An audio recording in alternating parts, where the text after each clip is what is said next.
everybody, if you need a LaCroix, now's your time to get one. We're going to dive right in. First off, quick announcement. Brooke posted it in the chat for the app and sent it out, but we have a schedule now for the next actually 16 weeks of calls. And so we put out the next 8 weeks to give you just a little bit of a preview of what's to come. And I think that makes it fun because you can start to think about these things in advance. You can make sure you're present at any call that you're like, this one's for me. I have questions. And so you don't want to, just listen to the replay. If you actually want to talk about it, you can come. But if you didn't get that, then check the chat in the app because that's where it is. Or I think she blasted it out individually even. So you'll see the next 8 weeks on there, and you'll also see which ones are pre-recorded. So if I'm ever traveling or something and I have to do a pre-recorded, you can see that and then you can plan for it too. Oh, and also I kind of reiterated on that paper, but each call is designed to help you in one of our 3 core areas. So either nutrition, exercise and movement, or boundaries and body image. And every single time we do a coaching call, whether it's, the Sunday Fitme family meeting or whether it's a Monday call or Wednesday, is designed to help you build confidence and consistency and to see results in those different areas. And so you should be able to kind of tell okay, I am in this category and this is helping me feel more confident, or I get it. I'm going to use this strategy and this is going to help me with my consistency. And really those 3 core areas, pretty much everything is going to fall into. And tonight we're talking about scale and measurements. And this has been it's come up in the Facebook group. It's come up in the Marco Polo groups. And so I think this is a really great time to talk about it. So we're going to dive in. And what I'm going to do is I'm going to give you just some information for the first half of this call. And then the second half we'll talk like normal. But I want to talk this stuff through specifically because here's the thing. Most of us have some sort of attachment to the scale or some number on the scale. I would say 1 out of 20 people that I talk to that are joining Fitme are I have no feelings about the scale. It means nothing to me. I'm happy and it's irrelevant. That person is a rare duck. Almost everybody else has some sort of feelings about the scale, but also has goals related to the scale. And so we find ourselves in this position where many of us are focused on making these nutrition changes, these exercise movement changes, feel better in our body. And we want to see that number move. And so tonight we're going to talk about it, and we're going to talk about how to use the scale appropriately if you are someone who would benefit from using it. We'll talk about measurements and pictures and how to use those. So why use any of them?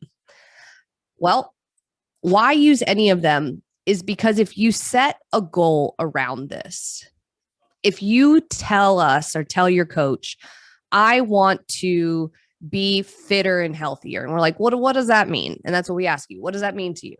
And you're like, well, I would like to fit into these old clothes that I really like and they don't fit anymore. And so if I could fit into those, I felt really good in them. And I don't care so much about the number of the scale, but I do know I need to lose weight. I hear this just like that, pretty common. It's we know we don't want to be super attached to the scale, but we know that we want it to go down and we want to see those changes. So because we want to see those changes and we're going to be working on things that create that change, we have to measure it in some way. Now we have a couple of different options to measure. Now, if your goals are not body composition related, right? You're just I want to feel better about how I think about food. I want to have a healthier routine. Whatever comes of that comes, then you don't actually need to do any of these. This is not a mandatory thing at all. In fact, it's the opposite of mandatory. Each one of these is going to be a tool that you can use, and you're going to pick the one that's best for you. So let's first talk about pictures. Pictures is a great way to measure progress. So how do we take pictures correctly? We always ask for pictures when people start Fitme, and we kind of give a description in there of what we're looking for. So why do we even ask? Most of the time people think it's because we want to do like before and afters. That's the common reason why you would have a picture, is so that you have this one and then you have this after. But we actually ask for pictures for a completely different reason when you start. We want to look at your body composition. So we want to see, your coaching team and your coach want to see on your body where your muscle mass is. Where do you store body fat? If you've said that your goal is to see some of those things change, we can look at a actual picture of your body and see where you are right now, like a snapshot.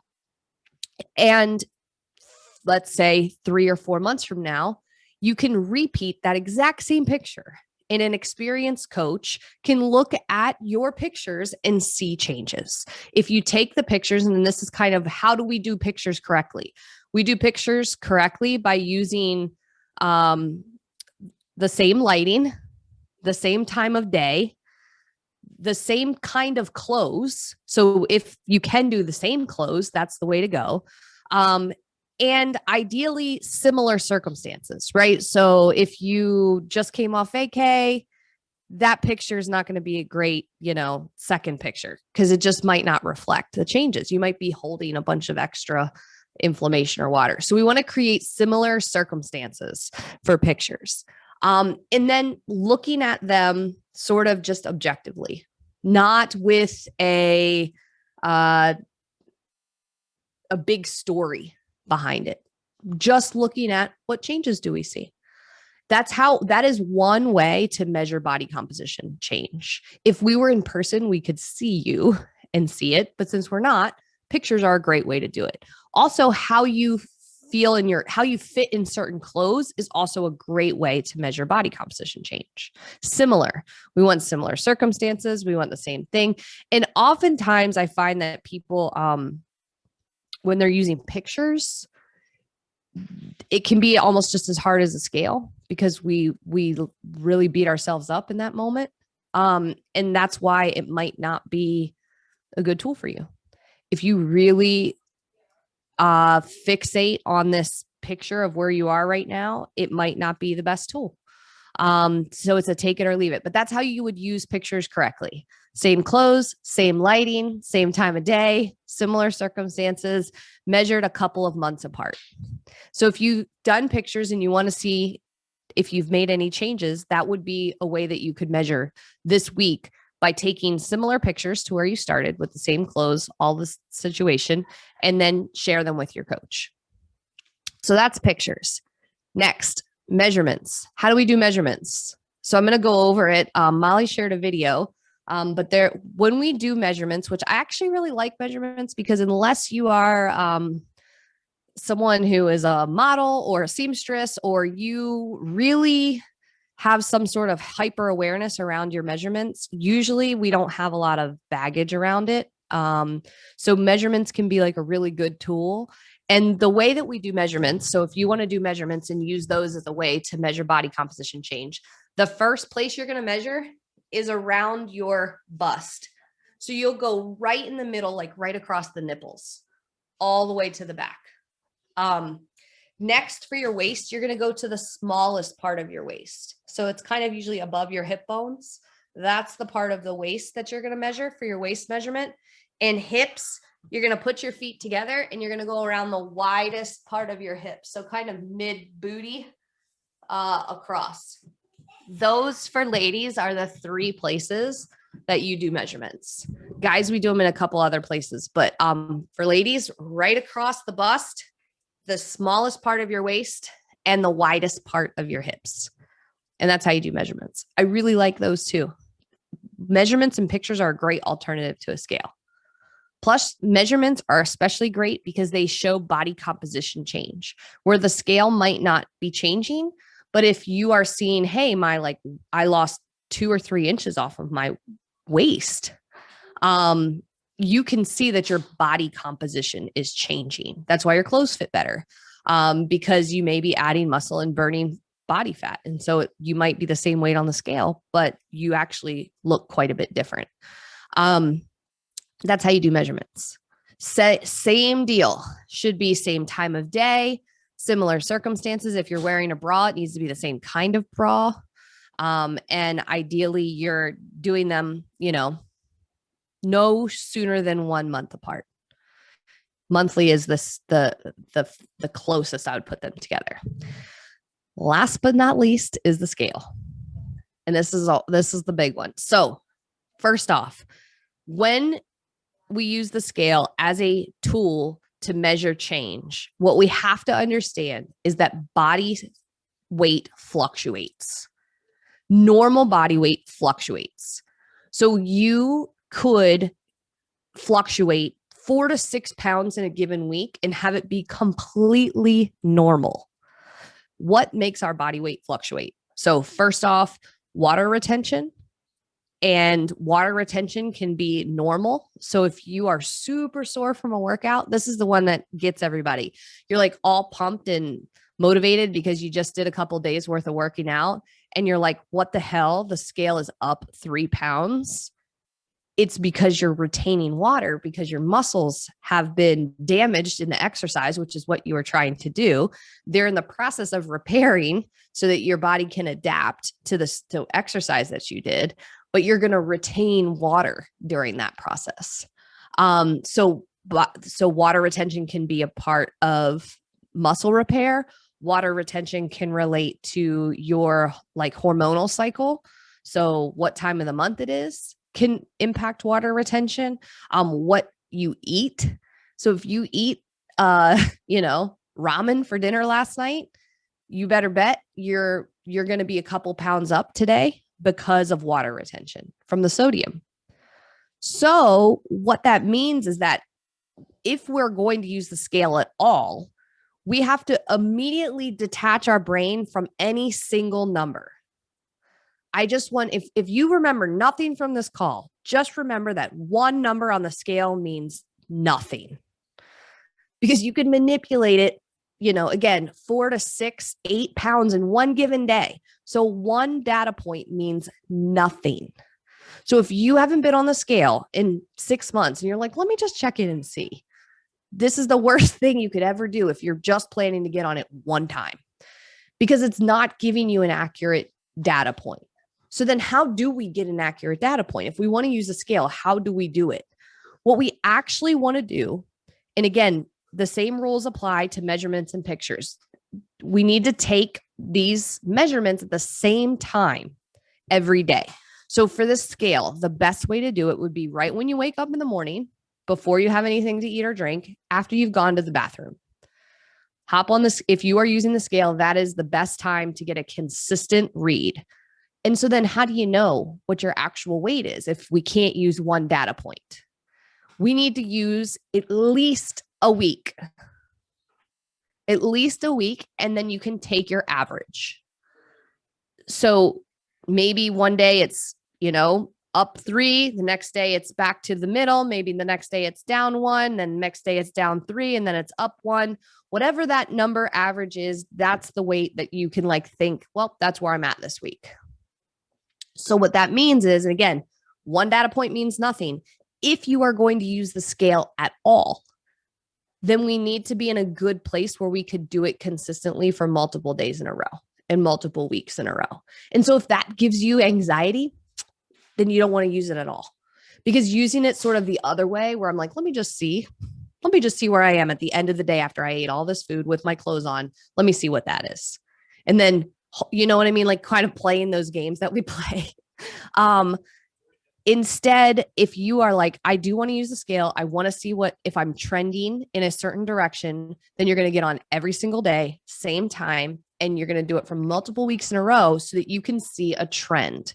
And so what your coach would be looking for is, okay, if you are losing weight, then the trend is going down. So although it may look like this in a given week, next week it might look like this. And then the following week, it might look like this. So then it would be trending down over time. That's how you use the scale correctly. And that's a short-term version of the scale. So that would be over the course of a couple of weeks or months where you would see that trend. George is mad. That up and down on its way down. But if you are someone who has a big goal, like over 75 pounds to lose, then we'd actually want that. That's even going to look different. It might not even trend down the whole time, and you might be on the right track. When you have a big weight loss goal, it might trend down for a couple of months and then go up a little bit and stay the same. And then it might trend down again for a couple of months, and then it might go up and stay the same. And that's normal too. So we wanted to have this be a topic for our Fitme family meeting because many of you have some sort of body composition thing as your goal.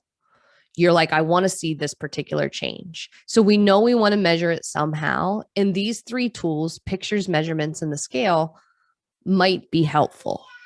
You could use all of them. You could use one of them. You could use none of them. You don't have to. But if you are like, I want to see these changes, but you don't want to measure them, it's going to be hard to know if the things that you're doing are working. So the last way that you can, the sort of like last option would be just how clothes fit, which is a great one. Like just, okay, these clothes used to fit this way and now they fit better. You could say your body composition is moving in the right direction. So that's like kind of another way that doesn't have measurements attached to it to see those changes. But to review, the scale fluctuates. It is normal for it to fluctuate. And that means one data point doesn't mean anything. In order to use the scale correctly, you have to take your weight at the same time every day with a similar circumstance and look for the trend over time. And that's how you can see what's actually happening. So let's talk about it a little bit. What questions do you guys have about the scale or about measurements or about pictures and how to use them and if you should?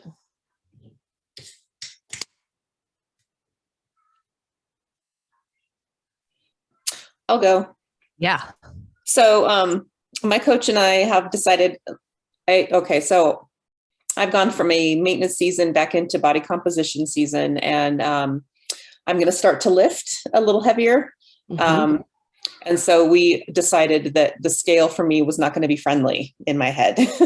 So I took measurements, 2 weeks ago, and I think we'll do them again in a month or another 2 or 3 weeks.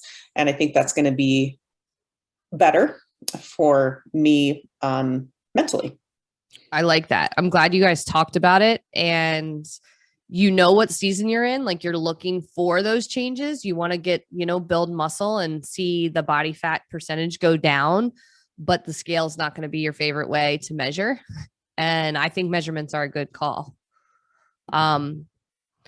When I was a weightlifting coach and when I was doing nutrition coaching for weightlifters, we actually removed a lot of variables that impacted the scale. And one of those was high intensity exercise. So not that that's not good for you in your overall health, but like, for example, CrossFit tends to impact the scale more than yoga because your inflammation response is bigger. So the scale change is bigger. And so when someone actually had to make weight, the sport that they were playing, like, needed them to be a certain weight, we actually had to take that out of the picture so that I could be confident that I would know what their weight is. And so when you're lifting and doing high intensity exercise, your scale is going to fluctuate a lot. And I think that's a good call, Angie. It might feel like a little head gamey. Yeah, that has I blow up when I start lifting for at least 2 weeks before my body kind of normalizes inflammatory response. One of the ways that you can minimize inflammation is getting enough sleep and recovery. So if you are adding in, so like in your example, you're adding in some strenuous exercise in the form of weightlifting, you may want to think, how can I add in some recovery to match that? Whether that's like an extra 30 minutes of sleep, or whether that's some like down regulating stretching or something to like match that. And you might find that if you do that at the same time, you might have less lag for your body to catch up. Cool. I'll try it. Sweet. Who else has thoughts or questions on this? I did not talk about using other things like the bod pod and DEXA scans and all of that. Those are certainly ways you can measure, but most of us don't have access to those on the regular. So we're just focusing on the ones that we use inside Fitme. So I don't weigh, Christy. The scale doesn't serve me at all. When I lose weight, it makes me want to celebrate. When I gain weight, it makes me want to sulk. Both of those get the same reaction. It makes me want to eat. So Mm-hmm. I don't weigh. I can't remember the last time I weighed. I've grown a little more comfortable with the pictures. I hated them in the beginning. Mm-hmm. That was actually almost the one thing that made me say I'm not doing Fitme when we got to the point. It was like, take the pictures, and it was like side, front, back. I was like, oh, this I'm out. But that for me is actually way more impactful than the scale has ever been, because it doesn't make me want to go and celebrate by eating or sulk by eating. Yeah, I hear you, because it's like sometimes it validates. You're like, yep, did it. Now I can do whatever I want. I got this, amount of progress. Or it's like you make progress and then you sabotage. It's weird. Yep. So I think it's really smart that you already have an awareness around it that it doesn't serve you. And like maybe you check in when you go to your doctor, and otherwise you're like not worried about it. I think that's good. I like it. And you know what? We changed it too in Fitme, because a lot of people are like, I'm not submitting these pictures because it feels scary. One, it's a huge trust thing. Like, we recognize that you're trusting us with these like vulnerable pictures where we're like not feeling our bestest and we're going to take a picture. But they really can be helpful if that is your goal. So maybe it'll be helpful to understand what we actually look at. So when I look at pictures, so if I look at an initial picture, I'm actually going to look at what body type you are. And I don't care about the names. Yes, there's names like ectomorph and endomorph, but what I tend to look at is where on your body do you naturally store body fat? So some people have really lean legs no matter what, and they store body fat. They tend to store in their belly and in their upper back. So if I look at picture, Molly's waving, she's jumping jacks. She's like, that's me. So in a body composition like that, you can usually see definition in the legs, no matter what. But in your middle and in your upper back, especially around your bra line, that's where you hold body fat. So when I look at an initial picture, that's what I'm looking at. Okay, where does this person hold their stored body fat? Where do I see muscle? And then I'll look and I'll say, okay, I can see muscle mass here, or I can see, development, like shape here, where I can tell like somebody's done some kind of exercise or movement or something that's created the shape. Other people store body weight in their hips and legs. That's me. I can have a fairly small, and you could even see definition in my middle, and I'll store body weight in my hips and legs. And so looking at that, again, when we do a comparison, if I'm taking someone who has that body composition where they mostly store in their midline, I can look at the bra where the bra hits on the back and see if your body fat percentage has changed. I can look at it and see, because I can see a difference in the definition of where you store body fat. So I could look and say, oh, in this picture, I see this crease at the bra line, and this one I don't, or it's less. And so then I can see, okay, your body composition is changing. Or if you're somebody who stores in the hips or something, you can see change. I can look and say, yep, your hips look different to me. And so that's how we use those pictures. Another thing is, just because some of us have a lot of stress in our life, how our skin looks can actually reflect some of those hormonal things going on. And so we can actually look and see changes in skin. But also if we're storing body fat due to like the type of foods that we're eating, or because of stress. We might see that change over time too. Inflammation. So if you look at pictures, you can tend to see inflammation in the cheeks and the face. And so body composition changes you can see there too. And so it's just, that's how we use them. So I don't know if that's helpful or not.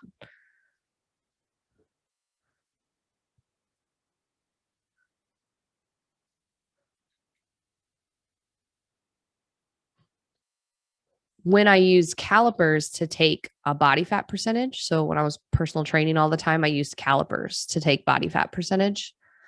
For women, I would take the measurement in 3 different places. I would actually take in the meat of your thigh.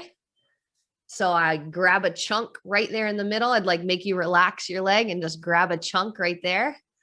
I would go from belly button to hip bone and get a spot right in the middle right there and measure that. And what I would be measuring is the skin thickness actually.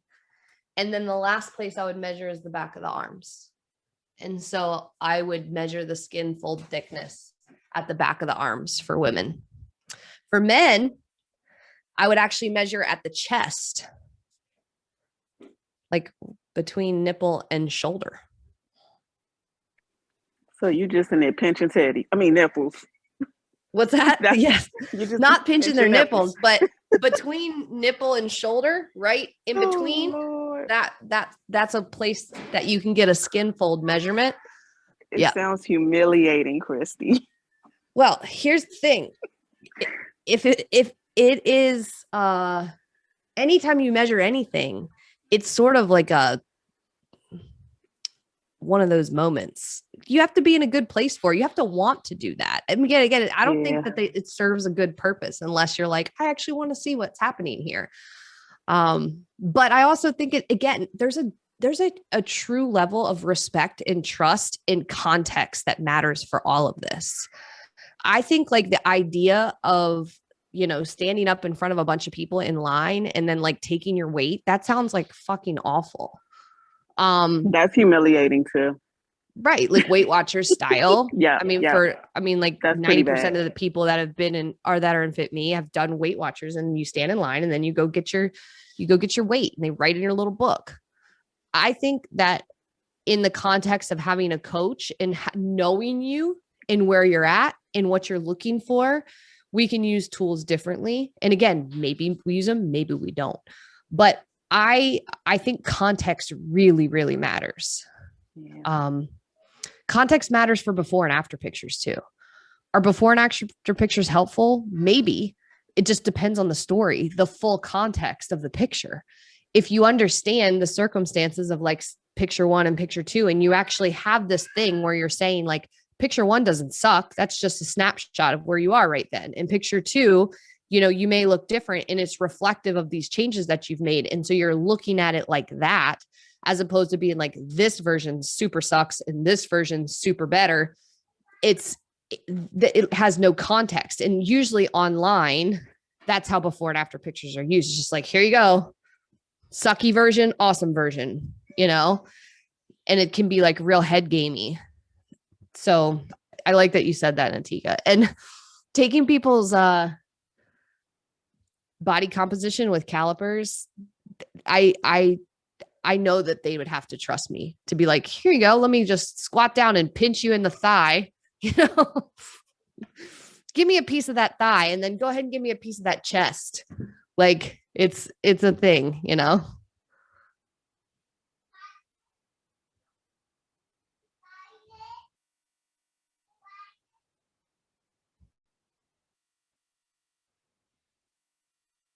So one of the things that I didn't say, and again, it helps so much with context, is like, why even bother? I actually don't think we need to know our body fat percentage. It's not something that we need to know particularly. It does tell us something, but we don't have to know it. So why know it at all if we were going to do that? Or why even mess with measurements? The reason is because oftentimes we tell ourselves stupid stories that aren't true, that compromise our consistency and our effort. So when we want to see something happen. We're like, for example, if you are incorporating strength training and you're like, you know what? I haven't been strength training in years, and now I'm going to start strength training because I want to feel different in my clothes. I want to feel better. And I know over time I want to lose weight. But then you get on the scale and you're like, what the heck? It's the same. I've been strength training for 4 weeks and the scale is the same. This isn't working. I quit. Like, F this.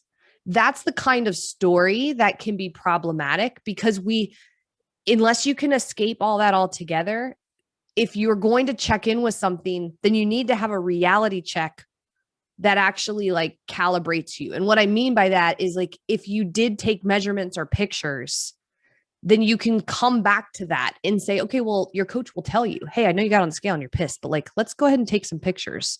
Let's go ahead and do new measurements and see what this full picture is. And then you can do that and say, oh, I didn't even realize I was down 2 inches in my waist. And then mentally you're like, okay, stay the course. But we tend to sabotage. We tend to use these things in the wrong way to sabotage ourselves. Or like Natika said, sometimes even when it's going in the right way, we sabotage ourselves. So using them with your coach as a reference to check in with periodically and to sort of detach yourself from it, like as the main thing, can be helpful when we start to tell our stories like that what you're doing doesn't work.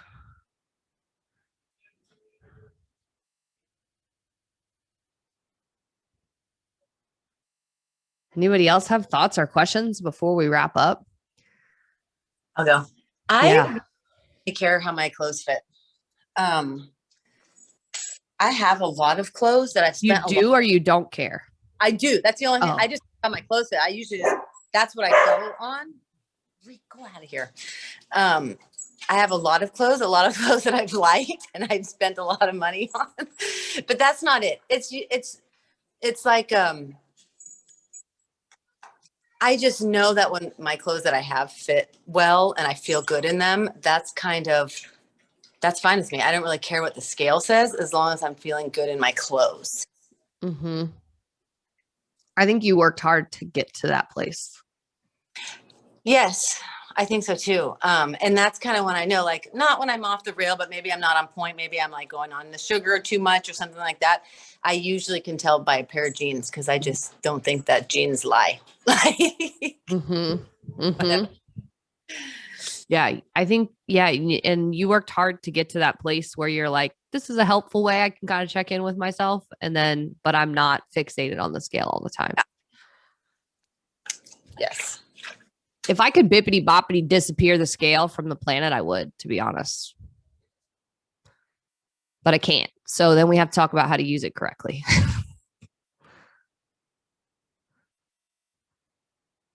Molly, I'm feeling your glasses.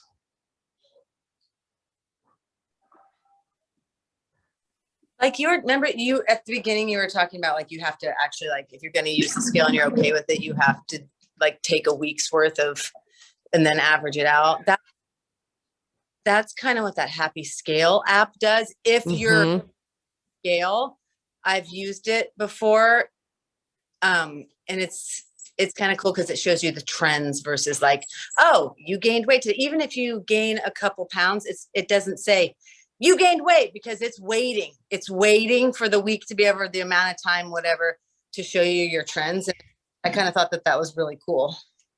Yeah, I like that. I think that the Happy Scale app is the way to go if you are going to track your weight because it does do a lot of that calculation for you. My Fitness Pal, on the other hand, not my favorite for tracking your weight because it tells you stupid crap after you put it in there. Like, if you keep going on this way, you're going to be, 13 pounds in 7 years. And you're like, what the hell? Like, it just isn't helpful.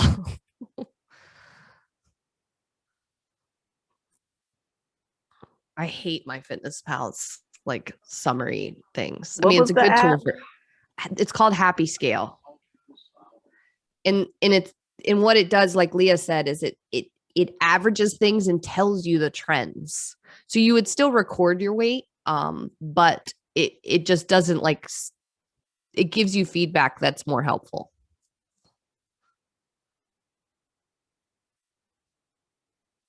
So your target for the week, because you know you have an action step this week, is what your target is if you are going to use one of these things, if your goal for this month, this season, this year is body composition change, then I want you to check in with your coach on if you need to use one of these tools and which one.